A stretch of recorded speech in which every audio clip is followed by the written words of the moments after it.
Welcome to The Good Work, a podcast and video series that follows The Event Company, an event design company that specializes in corporate, nonprofit, and social events. Our passion lies in creating one-of-a-kind events that share the good work of organizations we are fortunate to collaborate with. Tune in for conversations with leaders of these great groups, our best advice for your next event, and some behind-the-scenes moments. Now, let us show you the good work.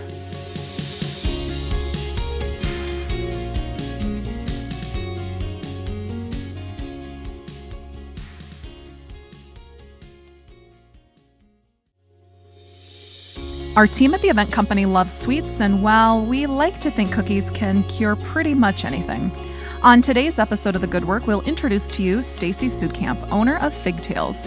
Stacie bakes and decorates some of the most beautiful cookies specific for each special order. Learn more about Stacie's background, what brought her back to South Dakota, and some of her favorite cookies. Please welcome to today's podcast, Stacie Suedkamp. Hi there. Hello. I loved your face there. You're like, oh, she's on. I'm so happy that you're back here. I am happy to be back here. So I love this space. We have Stacie here from Figtails. Stacie and I have known each other for years, all through social media stalking. Absolutely, social media stalking. What do they call those? Lurkers? Creepers? Creepers. Creepers. Yeah. Creepers. I creeped you. We were creepers of each other. Creepers. But she came into the office a few weeks ago, or was that last week? No, 2 weeks ago. 2 weeks ago, yeah. And that was our first time meeting, and it was like a long-lost sister because she was here for an hour. We're all like, oh my gosh, and like we didn't want you to leave, and it was just...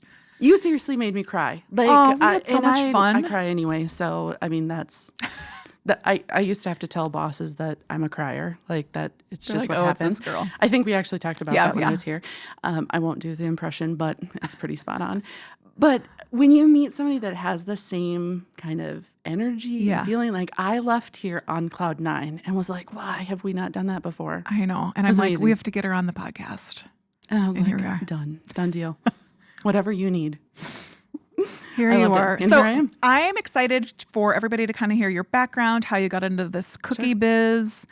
I know you shared this with Ben just recently as well, which when I listened to Ben's podcast, I was blown away because there were things that I had no idea, but like you're so raw with things. And I think that's why I'm so attracted to you. Not like in a... Oh, well, thank you.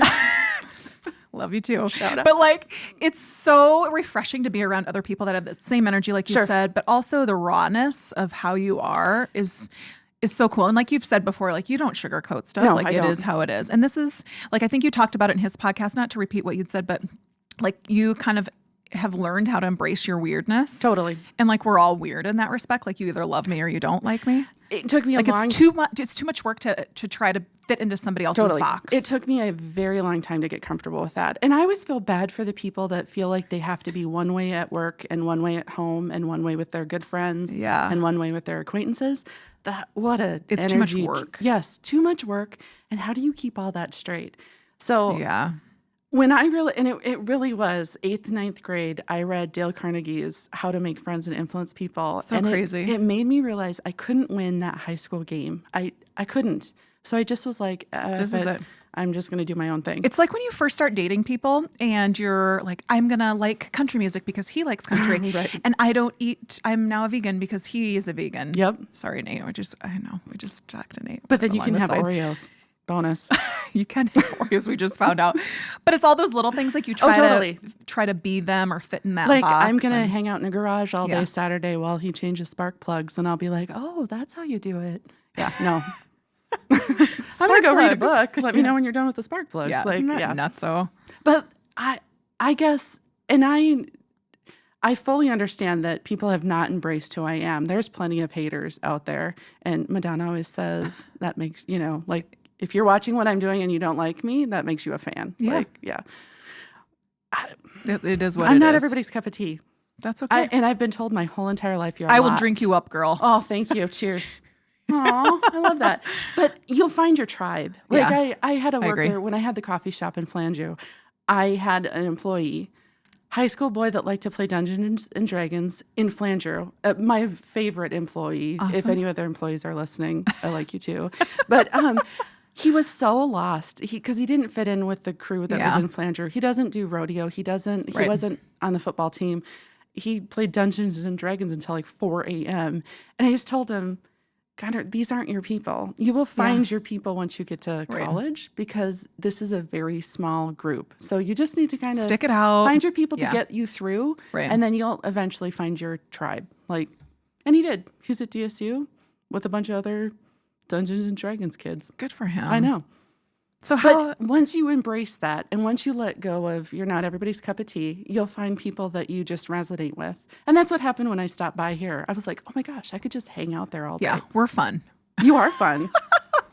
Like what events could I volunteer for? I know that crew would be on? and honestly, the people that are part of our team, we are just an extension of family. Sure. Like I had to ask, or someone asked me the other day about like, how do you describe the culture on your team? And I said, we are like sisters and we're like family. Like I would literally live and breathe for these girls and lie in the middle of the street for them. Like we are so close in that respect. Right. But we spend a lot of time with each other. Sure. The fun part is we like to actually hang out together outside of the walls. Have you guys done your ice cream Yeah. tour Oh my yet? gosh, How we was did that? it. So we did the ice cream tour. It was great. 3 hours of consuming ice cream was a long time. It was so fun though. And Was it we got to- sponsored by Lactaid? That's really funny. Maybe next time. But the people at one of the stops are like, "Whoa, we've never heard of this before." I'm like, "Really? Like, don't people just go on ice cream tours?" Apparently they don't in the city of Sioux Falls. Does Sioux Falls have like a Sioux Falls food tours group? Yes. Okay. Yeah. I thought that Jenna Ackerman, who owned Cafeas, I thought she owned some food tour thing. Maybe she needs to do an ice cream tour. Yeah, or desserts. Something would be fun. start But her yeah, in with it was the a cookie. lot of fun. And we paced ourselves. Like, Sure. we got like the smaller of Right. everything. Actually, at Parlor, they had a chef's journey is what they called it. The nice. Parlor chef's journey. So it was like 5 Little scoops. scoops, okay. They were pretty big scoops, but it was fun. We did some blindfolding, eating ones, and Nice. I miss that. I miss having a team because I just but you do also solo. love working by yourself. I love it. Yeah. No I could not employees see drama. Yeah, I could no- not do myself. Oh, I listen to podcasts all day long. yeah. I've like once I found yours, which I was surprised that I didn't know that you did the good work, and now I'm here. Thanks, universe. Anyway, I like devoured those, and I was Yeah. like, oh man, this is. It's always encouraging to listen to people that are following their passion, and clearly you have passion for planning, but also you're connecting with people. Yeah. I love who- people. yeah. You did, obviously. Oh, here we I'm are. glad I made the cut. You actually bumped someone out of the cut. So yeah. Oh, Yeah. So sorry. so you're here. I love it. So I want to hear, you've got such a varied past, which is so cool. Thanks. So I want to hear about, well, first of all, how did the name come to? Okay, this This is a cool story. This and is a I good know story. now, but so I want to hear. So you're from here originally, this area. Yep, I grew up in Pierre, Yeah. South Dakota. Mom and dad are still there. But I lived in Minneapolis for 20 years. Yeah. And when I turned 30, several years ago, I decided to buy myself a scooter as a birthday present. Now, my mom was not a fan of this because moms are like, I don't want you on a motorcycle. It's not This sounds safe." dangerous. And I was like, okay, well, what I'll do is I'll just win one. I'll just buy a ticket for $3,153, right? And then Scooterville will tell people that I won the scooter, right? Like that's how if you ever want to buy something That's that so Drew's funny. like, no, you can just buy a ticket for whatever it And I costs won. and then win one. That's my little Air trick. quotes. Win one, right? So I Drew better not listen to this one for sure. we'll skip this. We could edit that out just for Drew's version. Be like, oh no, I have a special version of the Cookie Lady that you need to listen to, edited just for you. So I had my heart set on a red, like candy apple red Stella, and Stellas are a new scooter, but they're modeled like a 1950s Vespa. Oh. So metal bodied, they look vintage, but a brand new motor. And I walked into the showroom, and there in the middle of the showroom was this baby pink scooter. And I was like, no, that one's it. And so I had pink jacket, helmet. I love it. I bought 2 different pairs of pink Doc Martens to ride around in. Whoa. And I went to All decked out. and it wasn't decked out enough. So I went to Sally Beauty Supply and picked up 2 huge blonde pigtails that were on suction cups for like if you want more volume in your No hair. way. And I put them on industrial suction cups and I attached them to my helmet. So they blow in the wind. So awesome. Yeah, I'll send a picture. That is so awesome. So my scooter group, I used to ride, and I say my scooter group, and I've been, since Ben's podcast, it was not my scooter group. Technically, we actually called it the People's Ride, so that no one was in charge, because we all got into an accident, whoever's in charge would be liable. So we really referred to the Tuesday night ride as the People's Ride. There was nobody in charge, nobody led the rides, even though it was Tom and Robert. Shout out to Tom and Robert. So funny. They were our Ponch and John. Like, that's what we used to call them all the time. That is so funny. Robert actually called my fake pigtails Figtails. And he was the only person that ever called me, like, I've ever had a nickname from, because all of my online stuff was under Sprocket Jones originally. And so he would call me Jonesy. I know, long story, back in the day when you didn't say who you were on social media. Like, you had to have a moniker. Names. Totally. Yeah.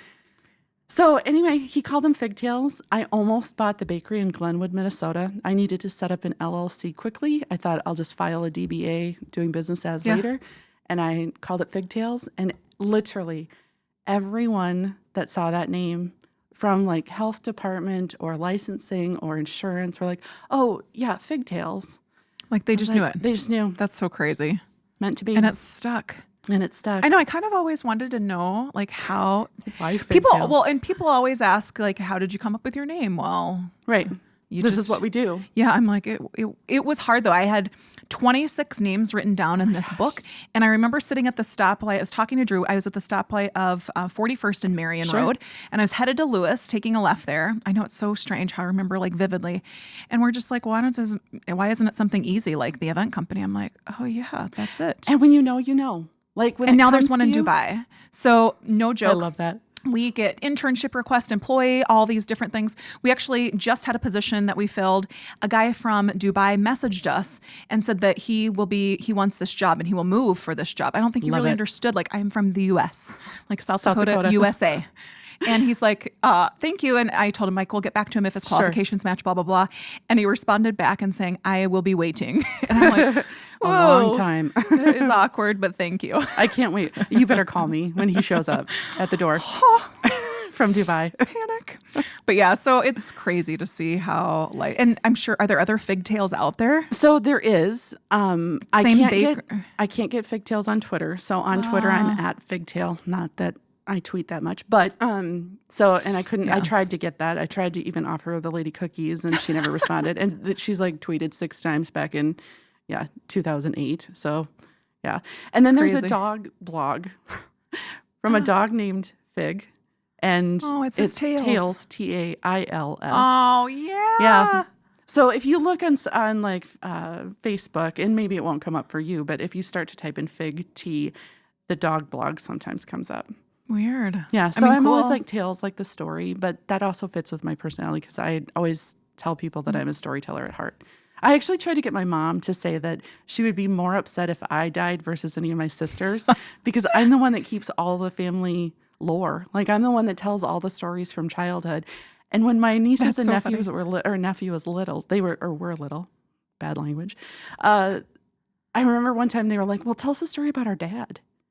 I was like, I didn't grow up with your dad, so I don't know his stories. You're like the matriarch. Yes. Like, you know it all. My mom would not agree to say that she would be more sad if that was before I had my hysterectomy. I was like waiting to go into surgery, and I was like, just say it. Just say that you'd be more upset if I passed away than any of my siblings. She's like, no. She still won't admit that my sister Ashley is her favorite, but all moms have a favorite. Are you sure? You're going to say no, but you have one. We had this whole conversation once on our team, and there is a favorite. And I didn't realize there was a favorite until the girls pointed it out on the team that I have the favorite. And then I started looking. I'm like, yeah. Yeah, it's my sister Ashley. It's my mom's favorite. They have similar mindset. Yep, and same they're here. just so same it's here. Naturally. And like my dad and they used to call me Jim Jr. Like, because I would get upset, and like he used to snap his seatbelt in the car when he was frustrated. And I won't admit to that, but I maybe sometimes do this head rub thing that he does too. And so, like, the same mannerisms. This is one of my favorite tips. If somebody ever insults you, just say thank you. So when they would say, oh, Jim Jr., I'd be like, you know what? I love my dad. Thanks. And they'd be like, oh. It takes all the power out of that slam. That's awesome. Yeah.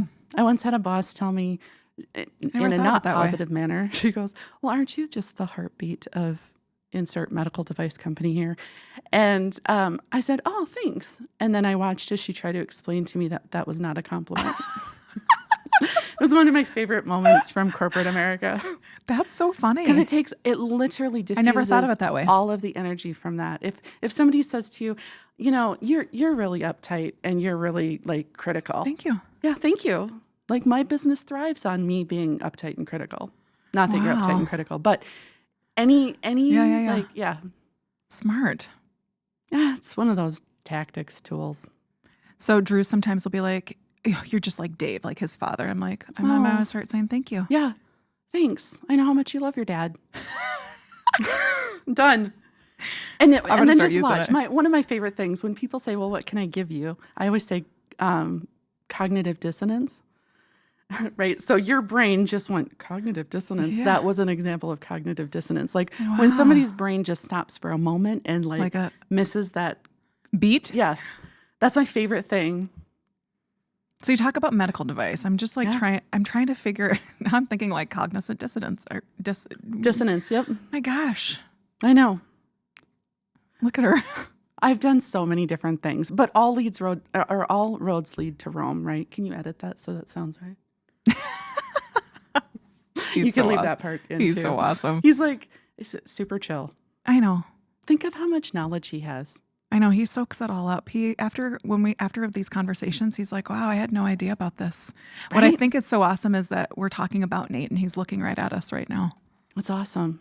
You're welcome, Nate. Well, let's look at him. Yep. Oh, there he gives us the Heidi-O. He's like, keep it on pace, ladies. Okay. So you were in Minneapolis for 20 years. Yep. Figtails, motorcycle, Red Mama, Vespa Mama. Yeah. And you made your trek here. Back home. Back so to South Dakota. Did kind of go full circle. But you've always had this passion for baking. Yes. There's some photos that I've posted on Facebook where I've like baked cakes in high-waisted mom jeans as a 12-year-old. I love it. Yeah. And like one of my first business ideas was to bake cookies on a stick. Oh, yeah. So chocolate chip cookies on a popsicle stick. I delivered them to my neighbors as like a market survey. Like, oh, we'll see how this goes over. And the guy worked with my dad, and he was like, well, that's a good cookie, but I have a splinter in my mouth. And he was making a joke, and I like freaked out. Like, I was like, oh, this will never work if people eat the stick. Like, that's so crazy. And he was making a joke. Instead, I was like, I have to rethink my business plan. Do people still before, like farmers markets or do they still do cookies on sticks? I haven't seen those for a while. Some, and like I've done cookie bouquets. Yeah, but they're just it's a special. I've never done a cookie on a stick or cake pops. So cake pops are the reason that I made cookies. Good segue. Excellent. There we go. So my nephew wanted cake pops for his 5th birthday, and cake pops are the devil. Addie, I don't know if you knew that. No, I have never made them. They look like they could be the devil. So do they bake that way or you have to mold them? So you bake a perfectly good cake, and then you crumble it all up, mix in frosting, form it into balls, put it in the fridge, and then dip it in chocolate. That sounds like a lot of work. It is a lot of work. And it's like this weird... Like, imagine like cake and frosting all mixed together in a ball. It's like a weird... I've had cake balls. They're awesome. It's not quite like a truffle, but it's also not like cake. So that it's a texture thing for me. And like to try and keep them on a stick and freezing them and all that, tempering chocolate, no way. So I looked at my sister after I made these and went, no, I will never do these again. These are terrible. The devil. And so I started doing cookies instead. And then I'll share some of the first cookies. I'm doing a talk later this week with the South Dakota Center for Women, whatever it is. Awesome. Out in Spearfish. And I literally have this picture of like a first unicorn cookie that I made as an order. And I look at it and I'm like, I cannot believe somebody paid me for that. Wow. They had a lot more faith in me than I did. Isn't that nuts? I know I look back at some of our first events. They were always, I think, done well. Right. But I think of like our contracts and legals have just changed so much over the years. And, you figure out like you employ people who need to pay their bills and nobody's working on sunshine and smiles, and so you just think of like how your business has evolved. I remember like people will pay good money for a great product. Sure. And you figure out what the market can attest. And, you just like my first order way back in the day wouldn't even pay a cell phone bill this month. Right. You know what I mean? But it felt so significant. Oh, for sure it did. Because it's on your own, Absolutely. right? Like it's and yours. it feels like a business. Like the first time somebody made a check out to Figtails rather than to Stacie Suedkamp. Yeah. Like, isn't that nuts? It was like, oh, this could be a business. And yeah, it was Chrissy Andes she and I did events for the medical device company together. And she asked if I would do cookies for her daughter's first birthday. And I had done cookies that looked like her for her birthday.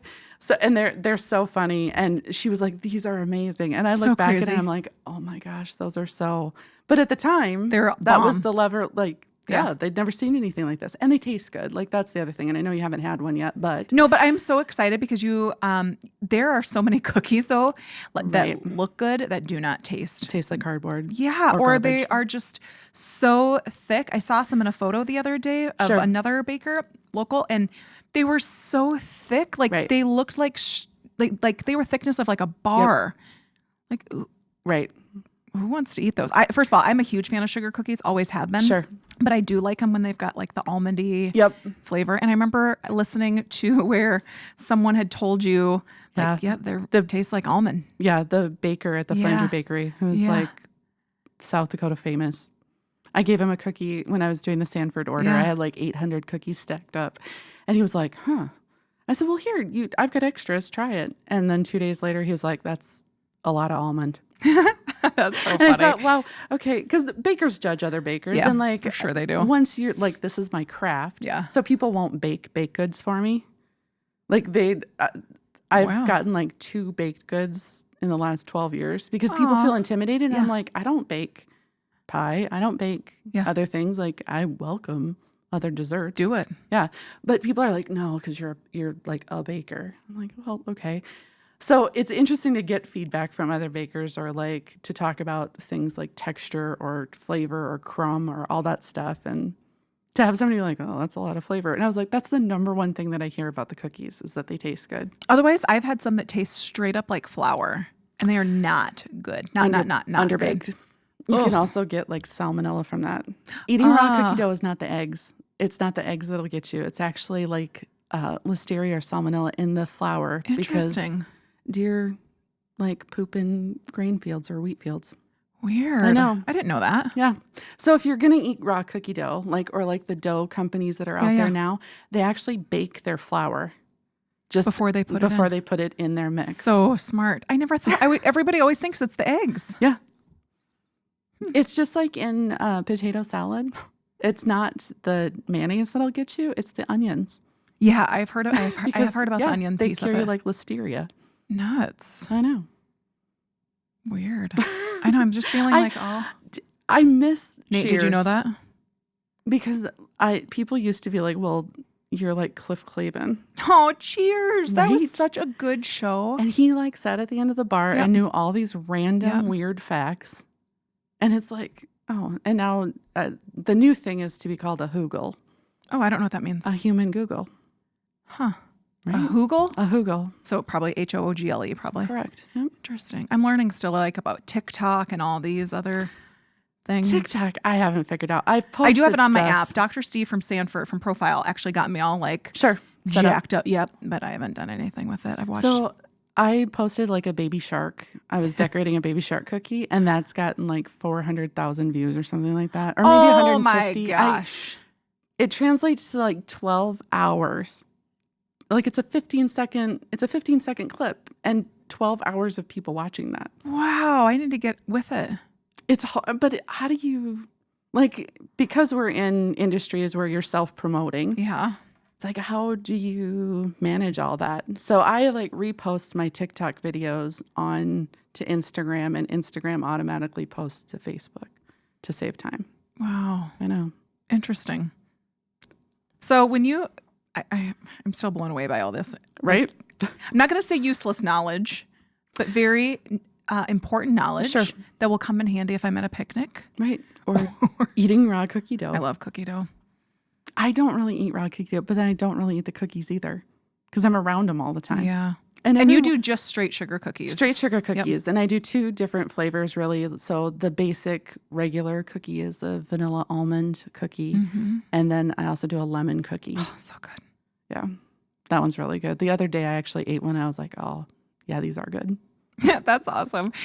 When we're at events too, I'm like, dang, this is good. Like we did a good job. Yeah. When you can step back before anybody's in the room and you just look at things. Don't you love that? And like we're taught, especially being Midwesterners, like don't be too boastful, don't be too proud. And like, no. But who's else? I always tell the girls, I'm like, who else is going to brag about yourself if you're not doing it yourself? Yeah. Like if I was like, oh, I mean, my cookies are good, but there's a lot of other good people out there. No, like, you want the best cookie for your event, or do you just want a cookie for your event?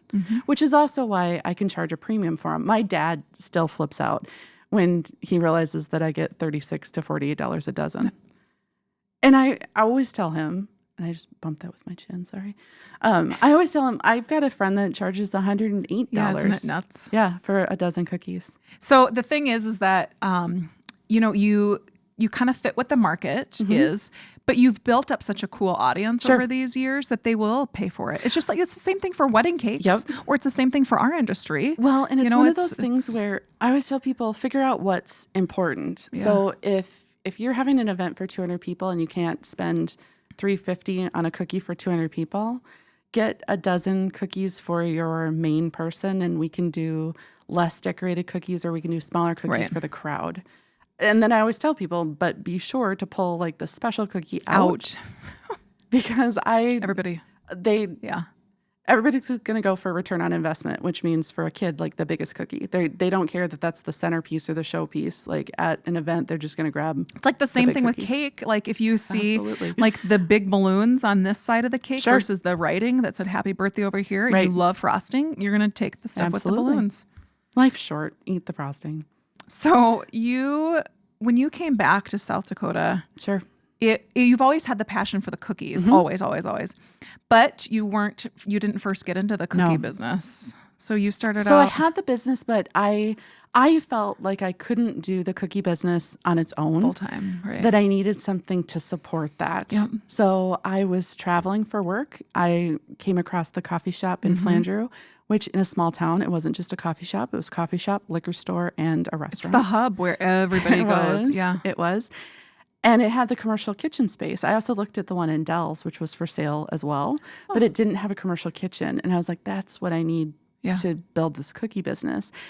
And I didn't, of all the things that I looked at and all of the things that are attractive about South Dakota, I did not look at what unemployment was for employees. And it was like, I don't know, less than 3%. Not nuts. So trying to find employees in a small town, not knowing anybody, not knowing that so-and-so's cousin could use hours here or all that stuff, I struggled to find employees for 3 years. And so I couldn't do cookies, which is what I bought the business for. And I even looked at trying to do like a sweat equity deal up in the Twin Cities. The line cook at the Bandbox Diner actually bought the Bandbox Diner from an owner that had it for like 30 years. He earned $2 in equity for every hour that he worked. Like that's how they worked out the deal. Cool. And I was like, I've never heard it. That's cool. Yeah. Like alternate, like I love those problems. Yeah. Like how to fix those problems, like to think outside the box. Because so often it's like we become transactional. Like cookies cost this much amount of money, right? And let's exchange dollars versus, hey, let me help you out with this event or this sweat equity piece. And we've lost that bartering piece. And so I offered that to a manager. I was like, I bought this cash because I'd planned this for 7 years. So that's not important to me. What's important to me is to build this cookie business. And she was like, no, I'm not interested. I don't want to be a business owner. And I realized I didn't want to be a business owner like that. I just wanted to go back to making cookies. Your passion piece. Yeah. So it's me in a cookie cave. It's not even as big as the room that we're in. Like, that's okay. Yeah, it's perfect. It's perfect for me. So, and now I just get to make cookies. Did you ever think it would be like what it is today? No, never.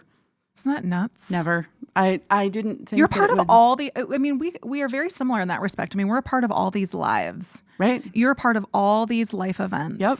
Happy or not happy, right? Like some of the cookies that you've done over the years, like you've got like our friend Nick Wendell going through cancer. Like you've got those cookies that are like F off cancer and all these different things. Yep. You're part of birthday celebrations. There was one cookie. Oh my gosh, I can't remember. It was a country song. Oh, that one. kiss an angel good morning. Yeah. Yeah. And so you're like a part of all these really cool experiences, huge events like Sanford International, like all these things. I have done Like it's not just cookies. It's not just cookies. That's what I tell people with us too. It's not just making things look good or run well. It's because you're creating memories. all of it. It's that whole idea of I've done wedding shower, like baby shower, first birthday, third birthday, fourth birthday, like as these kids grow up. Mm-hmm. And it's interesting because we had that person in our lives. Mrs. Howard used to make our cakes, which were like the Wilton pancakes that had the star tip. Right? I love it. So she did all of our birthday cakes. Like when we look back through the photos, the 12 Kodak Instamatic photos, right, of awesome. various birthdays, all of her cakes are in the background or centerpieces, and it's Mrs. Howard's frosting. Like those, like eating that frosting now, because I have the recipe, it takes me right back to being a kid instantly. And I hope that's what people, like, I hope that's what folks feel like when they have my cookies, when their 4th birthday, 14th birthday, etc. It's just part of their life. Yeah. It's part of the celebration. And it's one of those things, I pray for every order. Like cookies take hours. So like when I do baby shower cookies, which are my favorite, I'm like, oh man, this little kid, it's like, that's, yeah. I can't even explain it. No, like, I know. And no, when I I deliver them, I never feel like I'm delivering just cookies. Like this is Part of the often like a experience. center showpiece Yeah. to like their party. And I've had people, because they're not cheap, because it's time, I've had people like say, well, I've saved for this, or this was the only thing that I wanted. So awesome. Yeah. And I'm booking out 4 to 5 weeks in advance. Easy. Which is tough too, because on the flip side, when I'm booked and I have to say no, I'm saying no Yeah. to somebody's baby shower or somebody's Yeah. wedding shower or, No, I get it. yeah. So, Where did the recipe come from? Bridget at Bake at 350. Oh. Yeah, I'm right. Like there's no secrets. Awesome. She also has a recipe for royal icing on her website. She now reviews like Trader Joe's. Like she Whoa. bakes and she reviews like Trader Joe's products. Interesting. So she's got a super fun like Instagram. Because it's like looks account. like I'm looking at some of them right now. We should show the camera, and I'll show some pictures. So it's like it's hard. Is that what do they call it? So royal icing. That's yep. so you can't just all. It doesn't all happen at once, but it dries quickly. Or no, not quickly. It takes a good 20 hours or so to dry. Dang. Yeah. So this is actually called a Frankenfrosting. Perfectly timed for October. I don't know when this is going to air, but Yeah. Frankenfrosting from Anita at Sweet Hope Cookies, who started baking cookies for her brother who had ALS. So as like a way to support his journey. And like this Look one. at that. I wish I were closer friends with Snoop Dogg. Martha Stewart. I love it. When I have leftover cookies, this was a leftover one. But like the flowers and whatnot here, that's a mix of royal icing and also like buttercream. Wow. Because otherwise you'd break your teeth trying to bite through a structural piece like that. But all the rest of it is royal icing. 20 hours. Yeah. So like when people call me on a Wednesday and say, like, can I get cookies by Saturday? And you're like, that's tight. So like if I asked for a dozen of those Martha cookies, this Martha Stewart, how many hours would that take? So when I did the event company cookie, so the video I think is 1 minute and 8 seconds, but that's sped up 8 times. My gosh. So it takes, in order to get things like logos right and perfect, it takes some time. But a dozen will take me 2 to 3 hours sometimes. Depends on how much details. Nuts. And that's not including like, I do all of my dough. I have a dough day where I just make dough. Yeah. And I buy butter chubs, which I love that they're called butter chubs. What's that? What does that look like? It's a solid block of 1 pound of butter. So not cut into sticks. Oh. Because that means I don't have to unwrap all those butter sticks. Butter chubs. Chubs. What are some other cool lingo words? Do you call it flour? I do call it flour. Or is it like AP flour or cake flour? No. Or weird and flours? like if you watch like Great British Bake Off, they're always like strong flour or whatnot. And no, I literally straight use up flour. If they have it, I use Dakota Mills from North Dakota. And if they don't have it, it's gold medal. There have been a ton of flour recalls though. So like even though this is like a fun hobby, I still have to pay attention to all the FDA protocols and whatnot because You don't want to kill anybody. No, but like that's one of those things too, where like when you see people that have hobbies that turn into businesses, like we've got a cupcake lady in Flandreau, and almost every town has a cake lady or a cupcake lady or whatnot. They don't carry liability insurance. And would you ever have a vendor at one of your events that didn't have liability insurance, right? Because you're not feeding cupcakes or raw cookie dough. People ask us that, believe it or not, all the time. They're like, can't we just bring in our own desserts? And I said, no, not for health code wise. Like, just we don't roll that way. Right. And not only that, when people have food out for longer than 2 hours, like buffet wise, it's against health code. Right. Like it's gone. Right. We've had people that just get so upset, not necessarily at us, but I think more the process of, so I can't take all these leftover 17 sandwiches back to my family at the end of this event. No. It's been sitting out for 4 hours. Like you wouldn't want that for your family. No. And I'm not having that on my name, nor is the catering team. Right. So it's all those little rules. And it's tough to translate that to people who are planning like a retirement party and they're thinking, I have no problem spending, exponential dollars on the food or catering because we'll just take that home and eat that for a week. Right. And you're like, no, that's not how that works. It's the same with cookie. Like when people had events at the Bean and Vine, same thing. It was like either I do all the food or you do all the food. There's no in between because who's to say that it was your egg rolls or my pizza? Like that's just too sticky. And there's great options out there for hobbyists to turn it into a business. So there's a program called Food Liability Insurance Program, FLIP, online. It's $299 for a year's worth of coverage. It covers $2 million umbrella policy. But people, when they do hobbies, are like, oh, but I'd have to sell so many cupcakes at $1.25 a piece to pay for that. Right, but you got to cover yourself because this day and age, it's too litigious. People are just so happy, like somebody's at fault. And it's not like back in the day where you tripped on somebody's yard and you just went home and put ice on it. Now it's like, we're going to process this claim on your home insurance. Really? I was on an event once and it's funny, I kind of laugh about it now, but the stage actually collapsed. Oh, geez. So we were doing a rehearsal. I won't say the venue, but we were doing a rehearsal and I was up there with the CEO, kind of doing stage direction, whatever. He was at the podium and I was also standing right next to him. And the stage, they didn't get the bottom part of the stage clamped. Gosh. It literally collapsed and down comes the podium. And I am like, this did not just happen. And then what's the team do? They start taking pictures of with this and I'm somebody go live. I'm like, what's happening here? But it's little things like that that people if we didn't have insurance, if the venue didn't have insurance, all those different things. And the other person that I was with ended up having bursitis, the biggest bruise on their leg. It was giant. And then you were always worried, was there cracked ribs because this fell on them? All these different things. There's a lot of little rules and you need to get your shit together. Well, and that's why working with people that know, they get it. Well, they get it. And I'm sure that you get this too when you're planning parties. People go, well, how many cookies should I buy? Okay, well, what other desserts are you going to have on that table? Because here's how we plan that. And it's nice to have that expertise. And I've got some of that too, where, okay, are you going to have a cake? Because if so, then here's what we'll do with cookies. Or are they going to be party favors? Or I ask a lot of questions of clients when they're like, I want cookies for my son's birthday. Well, are they party favors? Because if they're party favors, then they all need to be the same. Yeah. And it's on the way out. Yeah. If one kid gets a giant cookie and another kid gets a small cookie, it causes issues. Or there's one family here in Sioux Falls that they get cookies for their kids. And I made sure that all 12 cookies were the same shapes, even though they're all decorated differently, because kids naturally go, oh, you got 4 big cookies and I got 5.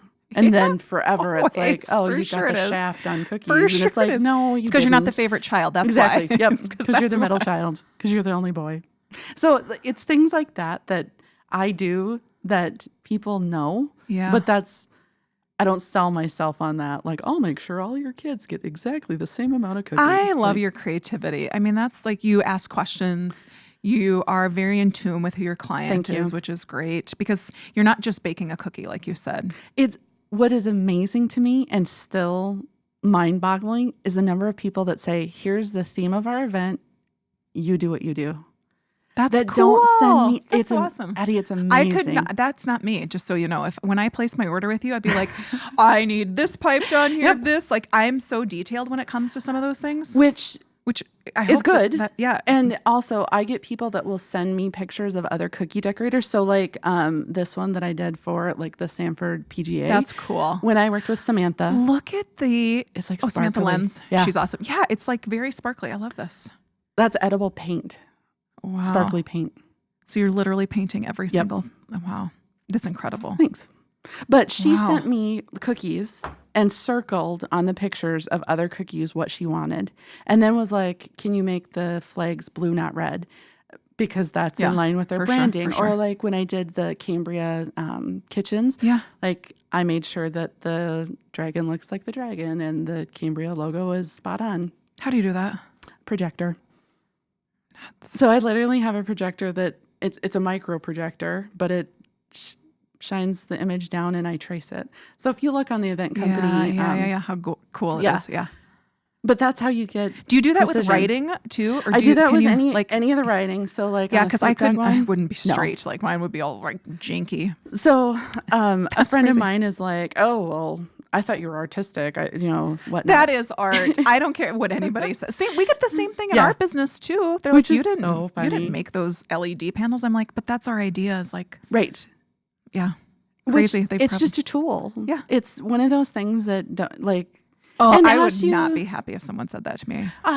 You just say thank you. Again. Thanks. Yeah. Utilizing my resources. Exactly. It's one of those things where, and I've said this twice now, and I don't know if you listened to the last podcast, but he's a diesel mechanic. So my response back was, we talked about this. Yeah. Do you undo bolts with your hand? Yeah. No, you use a wrench. Like that's correct. Right. Use your tools. And as you build your business, I now have a better projector than when I started, which means that I have more precision, but it's all the other things. It's frosting, viscosity, and it's knowing that if it's, I look at the weather like farmers look at the weather going, okay, if it's going to rain, that changes how long it takes for the frosting to dry. Nobody would ever think that until they're listening to this. Nobody would ever consider that at all. Maddie Pashang actually posted. I know, I do too. When I got to meet her, it was like meeting a celebrity. Well, meeting you was like meeting a celebrity. I know, right? I don't have hair to flip, but I'm just pretending I'm flipping. But then I have to put it back. So. It's one of those things where she posted. So here's how like egotistical I am. All these photographers started following me. I was like, I don't know what hashtag I landed on, but apparently I landed on a hashtag that's popular with Sioux Falls photographers. Well, like an idiot, I then meet up with Alyssa Walker, and she was like, oh, no, Maddie shared in her like personal branding group your post about the humidity and how humidity changes like the weight of flour and it changes like the weight of powdered sugar. So it like, this is how it affects my business. It was like the most ridiculous post about humidity and frosting. But she was like, this kind of knowledge is basic to her. She doesn't think twice about it, but she's sharing it with her audience, which is making her a subject matter expert. Yeah. Sure, that's exactly what I was doing. I love it. But she shared this, and then all of a sudden, all of her followers start following me, which I thought was super interesting. And my personal brand, like people will say, oh, make sure you use the right color palette or you do this or whatnot.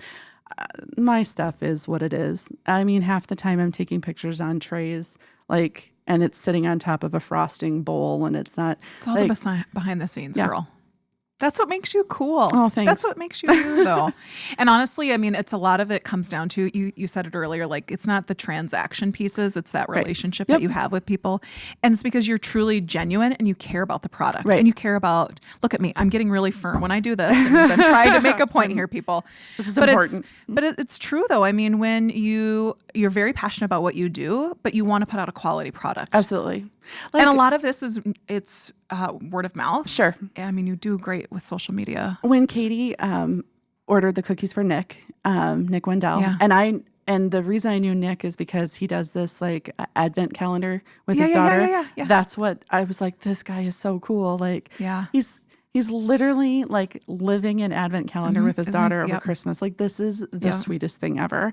When the cookies came out for him, I did a dozen cookies for him. And then because I've had several friends that have same type of cancer or whatnot, I took posts from his Instagram that he used for his cancer journey. And I was like, as people help you along, like here's another dozen cookies for you to give as a thank you to those people because, yeah.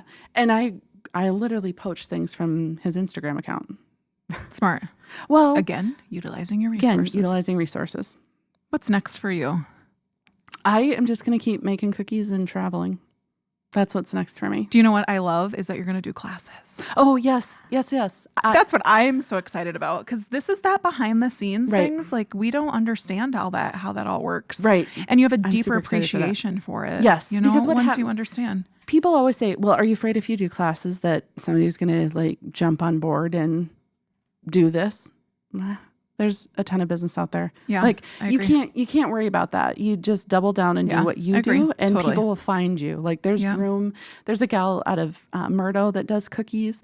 So I used to do. I mean, I still do a bunch of business in Pierre, and I do a bunch of business in Iowa, and these little pockets of where somebody has a cookie, and then they're like, "I had your cookie. Can you ship? Can you send?" And I ship all over the country. Which is why I have to have the commercial kitchen. Yeah. I couldn't do that from home. I wouldn't be able to do interstate business. So it's all those things too that people don't know those rules. And I'm a rule follower. So I always say that I'm like, I do not look good in like horizontal stripes. Like I am not going to jail for anything. Right. There's as you know, because you've done some events before, or a lot of events before, like there's so many rules and legalities behind events and fire chiefs and inspections and attorneys and city and state and and that's your livelihood. Yeah. If you had an event where you skirted the rules and things went south, not happening. That story is forever. Well, you know, here's what happened, and you have to protect your business, which is why I don't do character cookies. Like Disney and Dr. Seuss and all those, they protect their images. Hello, jail. Yeah. And there's a cookie decorator that's got over $2,000 in attorney's fees just replying to letters where they were like, you used an unauthorized. And again, there's always leeway. Like I've done cookies for Dakota State University, which was more of a like, oh, we already did these. Hope this is okay kind of thing. And it was. But if I was going to do those and sell those before homecoming or whatnot, you ask for licensing because they want to make sure that their brand is represented well and is going to be the right color scheme and all that stuff. Dang, I love it. Sometimes color matching is what takes me the longest. So burgundy, I just did a burgundy set for like this fall wedding. Nightmare. Because cookie colors develop over time. So what it looks like today at noon does it get deeper? Different. Yes. Yeah. So if you overcolor, you have to start over. It's not like you can color correct. Sometimes it's art. Oh my gosh. I'm so excited for our class. I'm going to learn so much more. And at the Cambria Kitchen. At the Cambria Kitchen. I stopped by. Isn't it cool? Oh my gosh. And the fact that we're like, this is why I love South Dakota and this is why I came back. When the Maynards built me the commercial kitchen, it was on a handshake. Like, we'd be interested in buying your liquor license. We'll build you a commercial kitchen. We shook on that on a Thursday. They had started building Saturday. That nuts. It like before any money was transferred, it literally was a handshake deal. Only in South Dakota, that kitchen space where they're like, oh no, go ahead. What? I know. We say the same thing. I know. But that's also... It's awesome exposure to all that they have to offer too. And it's one of those things where the people that are coming in that are doing that class are folks that are going to look at, I love it. Well, but do you know what? If you, I didn't even look at a lot of these questions here. So that's really funny. That means it's good. But before you get to depart today, I'm asking you these top 10 questions. These are new ones, so you have not heard these at all. No, because I literally binged your podcast, and I told you last time, I was like, I'm ready. These are new. You've never heard these. I didn't look either. Nope. I didn't cheat. These are hard ones. I'm ready. I know you're ready. Okay. Stacie, what song would you sing at karaoke night? Reflections. Diana Ross and the Supremes. Oh, cool. Was a theme song to Beaches. Do you remember Beaches? Yeah.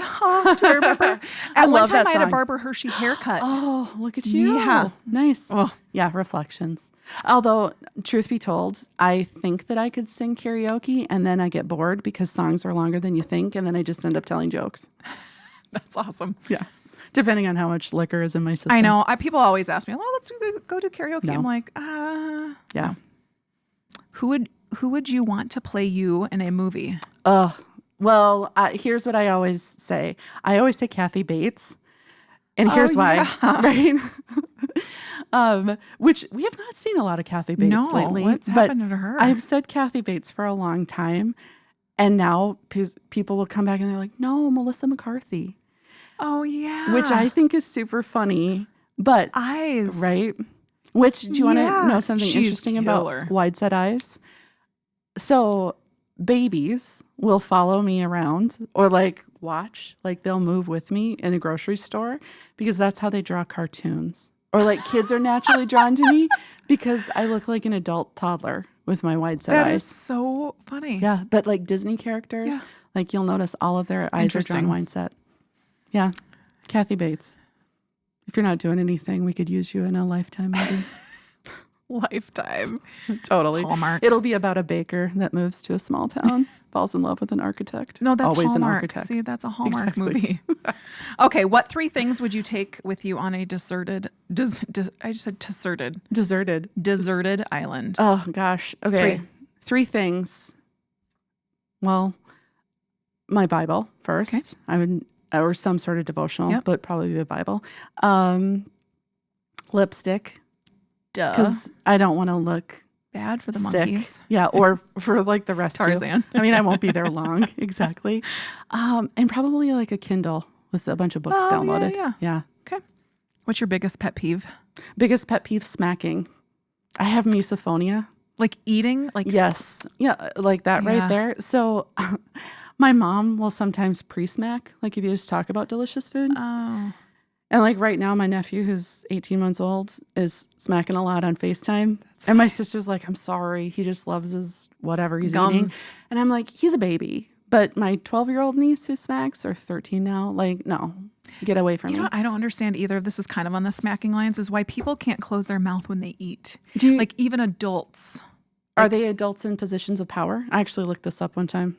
No, I don't know. Maybe. So I had a boss that used to like talk and eat through meetings. And as people increase their status, they don't feel like social norms apply to them. Oh, whatever.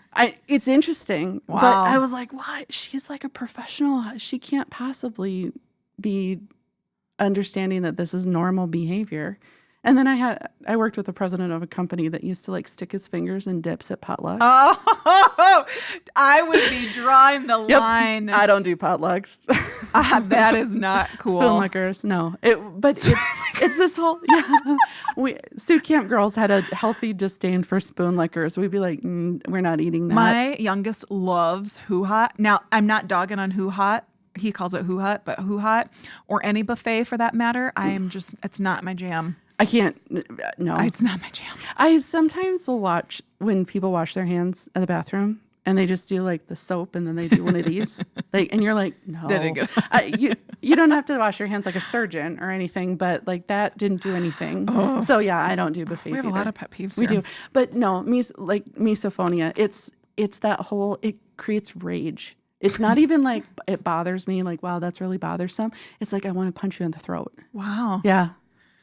Sorry. I will tell all the girls. Exactly. Like, no. Don't smack I don't around think we have her. any lip smackers, but what's one word your friends would use to describe you? Wow. What's one word that my friends would use to... These are hard questions. I would... Thoughtful. Okay. If you could choose to do anything for a day, what would you do? I would read a book and nap. Oh, yeah. What's a hidden talent of yours that people may not know? Ooh. I know. These are good. These are good Emily, questions. shout out to Emily. Well done, Emily. Because I'm not usually stumped. What's a hidden talent? A hidden talent. Gosh, I don't... Are you a closet sewer or anything? I mean, I do. So I do have like a bunch of craft stuff, but I don't think of that as a hidden talent. Wow. Pogo sticker?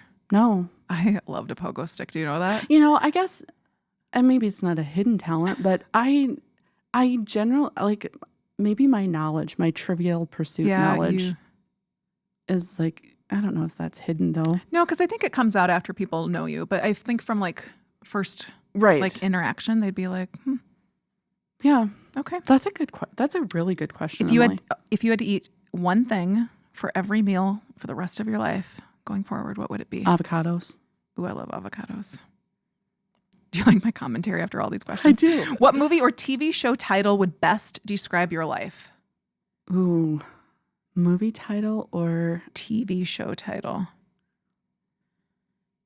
Wow. I know. Dangerous Minds. Oh, yeah. Good. If it was just the title. Yeah, it would be not Dangerous like, Minds. yep, inner gangster. Totally. If you could live anywhere in the world, where would it be? It would be Cinque Terre, Italy, which is like the Italian Riviera. Interesting. Yeah. I've been there. It's gorgeous, but also incredibly unaffordable for the rest of us. So we take our boys, well, we have tried to every Christmas. Like we've been to San Antonio for the last couple of years. Now we're going to LA with the boys for Christmas, but we drive everywhere. Love it. Yeah, Drew's like 6'9", doesn't really like airplanes, and it's not real comfy either. So we drive. But last night we were talking, he's like, do you think you can take a whole month off next year? And I'm like, maybe. Depending on the month. Wants to go to Australia. I'm like, that'd be fun with the boys, but I don't think I can take the boys. Like there's like laws. Like I can't just pull the boys out of school. I don't think, unless, do you know, isn't there like laws that they have to go to so many days of school? Can't you just homeschool them for that year? Oh, girl, that is funny in itself. No. Does Netflix homeschool this? That's not gonna happen. There's got to be some sort of like workaround learning for abroad that. or something. Yeah, some sort of like know. J term for fourth grade. Fourth grade. Love it. For middle schoolers. So I'm like, Australia. There's an entrepreneur that is considered a middle school dropout. Who started, like a 12-year-old that started a clothing company. That's so crazy. And she's like, that's her shtick.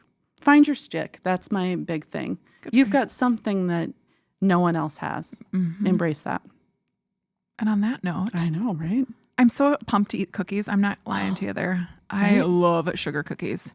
Do people ever ask you, I know we're probably way over on time, but we probably are. Do people ever ask you, like, can you do chocolate chip cookies? Do people ever ask different? I do. And you're like, I do. And I mean, my niece actually was like, I offered to do cookies for her confirmation. And she was like, could you do like a cake? I was like, what? I'm offended. And she was like, I mean, not that they're not good, but like, you know, I'd rather have a cake. And I don't really do cakes. I bake them, but they're not. When you've doubled down on something like this and you make just an average cake. But I do. I made like pumpkin spice cookies the other day, or I make a really good molasses cookie. But that's not. Yeah. This is your jam. This is my jam. This is so much fun. Thank you. Yeah. I feel like we could have talked all day. I know. The clock says 59 minutes and 2 seconds. Dang, girl. Nate is probably going to... Hi, Nate. Kill us right now. It's okay. How long does it normally go? Oh, sometimes 20 minutes-ish. That's the goal. 20, 25. And he's going to have to listen to this again multiple times to edit. Just once, he says. Dream job. # best life ever. Okay. Thank you. Thank you. Yeah. I'm excited for our class together. Oh my gosh, absolutely. And whatever we're going to do next. Perfect. Yeah. Thanks, Hattie. Yeah. Thank you for listening to today's episode of The Good Work, and a special thank you to our friend Stacie for joining us and sharing more about Figtails. Don't forget to subscribe to The Good Work on YouTube and iTunes, and follow the event company on social media to stay up to date on the good work that we are part of each day.